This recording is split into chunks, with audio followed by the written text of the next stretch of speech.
y Flora, compartiendo nuestro mate. Comprá Salud y Flora en Macromercado y gánate un 0 kilómetro.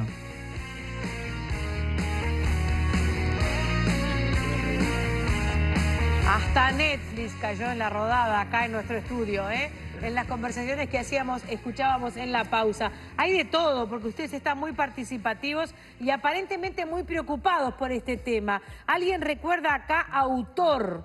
Algo que existió en nuestro país y que la misma Cámara del Libro trabajaba. Era como Agadu, pero para el libro. Regulaba el fotocopiado cobrando un canon que iba a autores y escritores.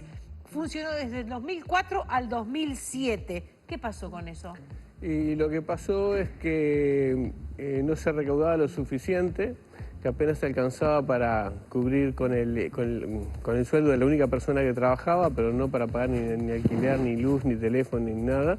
Y algunos centros de fotocopiados empezaron a cuestionar por qué tenían que pagar, ¿no? Amparándose de que no iba a pasar absolutamente nada. Otros sí, hay que reconocerlo que otros sí. Entonces, como todo proyecto, si bien era una fundación y no tenía ningún fin de lucro, pero no llegó, es un país muy pequeño, y no llegó a recaudar lo suficiente para por lo menos hacerlo viable. Estuvo 3 años con esa iniciativa y por eso, hoy por hoy, algunos acuerdos que se han hecho, que están funcionando en Europa, normalmente son acuerdos que se hacen directamente, porque pagan un canon directamente en las universidades. Ahora, acá parece que hubiera dos derechos enfrentados y son dos derechos que habría que contemplar. Uno, el derecho del estudiante de acceder a los libros que necesita para hacer la carrera que eligió, ¿verdad? Y otro, el derecho del autor a cobrar su derecho por el libro que escribió. Sí, da la impresión, esto es una opinión personal, que esta ley no consagra los dos derechos. Es decir, por consagrar el derecho del estudiante, pero en vez, otra ley podría ser oblíguese a las instituciones de enseñanza públicas a que compre los libros.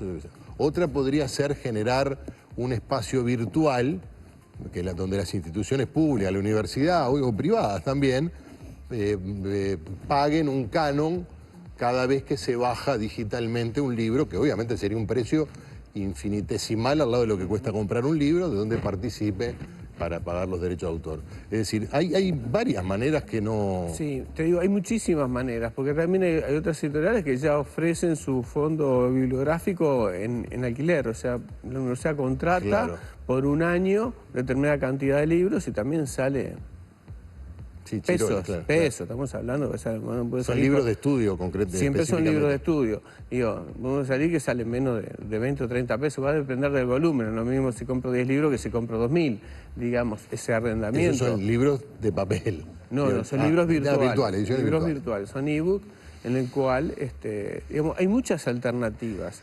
Lo que no hay es, o no funciona, son alternativas en las cuales, digamos, se avasalla los derechos de los autores en beneficio de los otros. Claro, esta ley fue presentada por FEU y apuntó solamente mirando, digamos, su punto de vista de la situación y no mirando a los otros.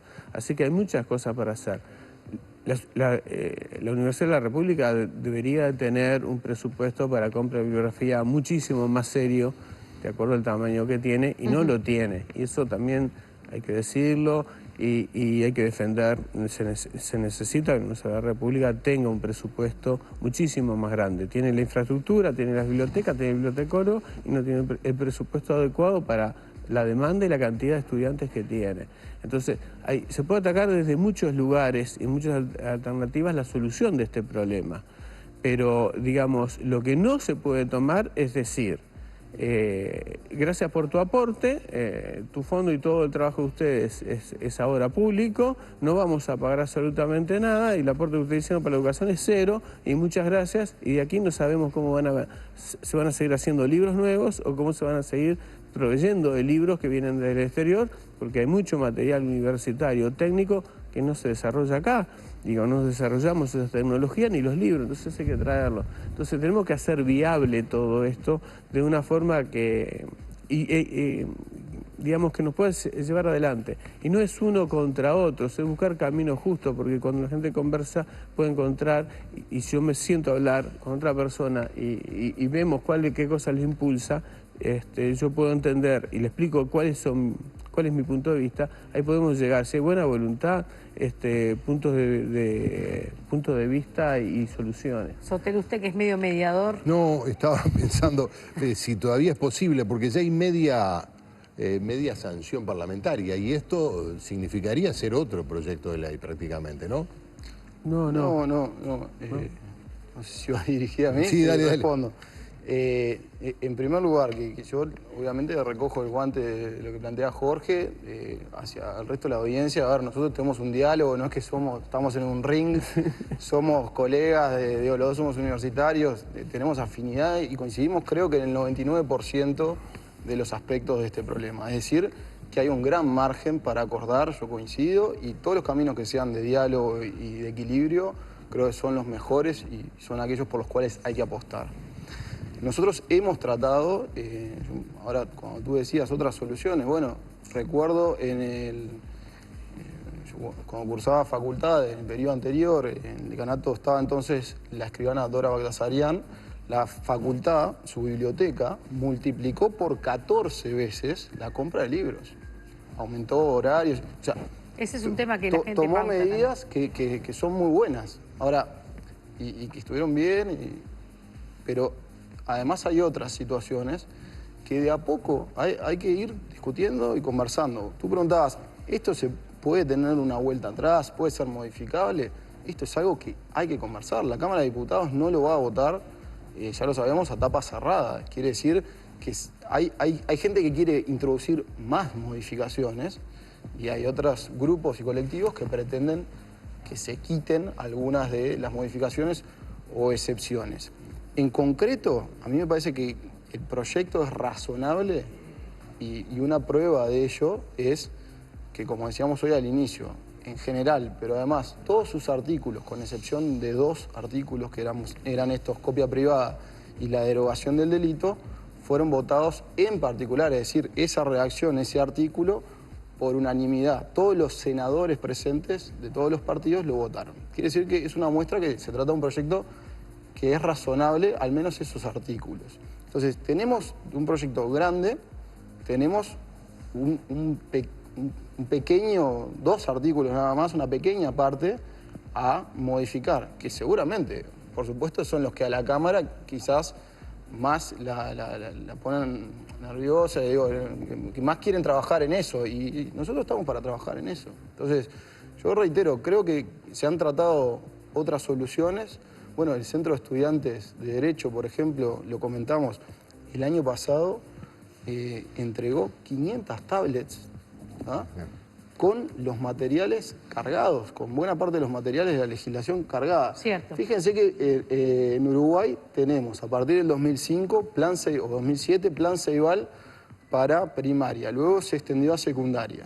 Hoy por hoy se está entregando el Ibirapitá. Bien. Ahora, la franja que está después del liceo, quizás los 18, 20 años, hasta la jubilación... Nada menos que la educación universitaria. Que la educación universitaria y que, bueno, educación de posgrado y demás, no está comprendida. No es una crítica, sino que es algo a trabajar. Ahí el Centro de Estudiantes el año pasado dijo, bueno, yo asumo un piloto con 500 tablets, se le entregó un plan piloto, se le entregó a los 500 estudiantes que digamos, tenían más necesidad, ese tablet con esos materiales cargados. Y al día de hoy se está evaluando. Y tenemos ideas de que tienen los estudiantes ideas de que esto se pueda extender, que se puedan hacer préstamos para la compra, financiación de ebooks, etcétera, etcétera. Es decir, que hay otra gama de alternativas. Está bueno cuando usted dice tenemos, porque de alguna manera también debemos recordar que está la FEU atrás de esto. Sí, por supuesto. Por eso es que usted habla, más allá de que es abogado y recibido. Exacto, exacto. Muchas gracias por acompañarnos. Disculpen, pero el tiempo sí se nos agotó. Hay una última pregunta que capaz que se puede contestar solo con una cifra. Y es de un televidente o una que se llama Miriam. Dice, ¿qué porcentaje de los derechos de autor realmente recibe el autor?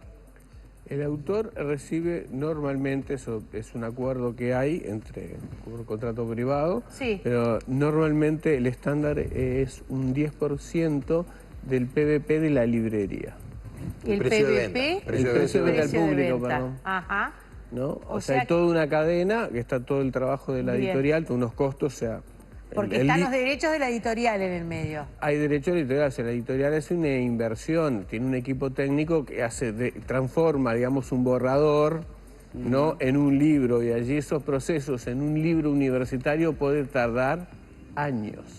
Ahí no le voy a decir que ustedes son los intermediarios porque abrimos otra puerta. No soy intermediario de eso, porque después de una cadena comercial que es distribución y librería como para cualquier otro bien. Digo, normalmente Bien. la gente no va a comprar a la fábrica, va a comprar en el almacén o en la farmacia.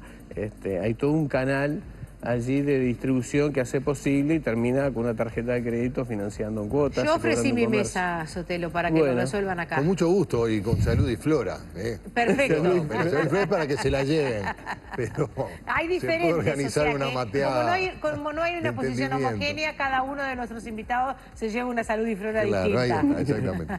Muchas gracias a ambos por acompañarnos. No, gracias a ustedes, muy Muchas gracias a amables. ustedes. muy amables. Nosotros volvemos mañana a partir de la hora 14. ¿Qué les parece? Y compartimos nuevamente otra tarde aquí, en casa.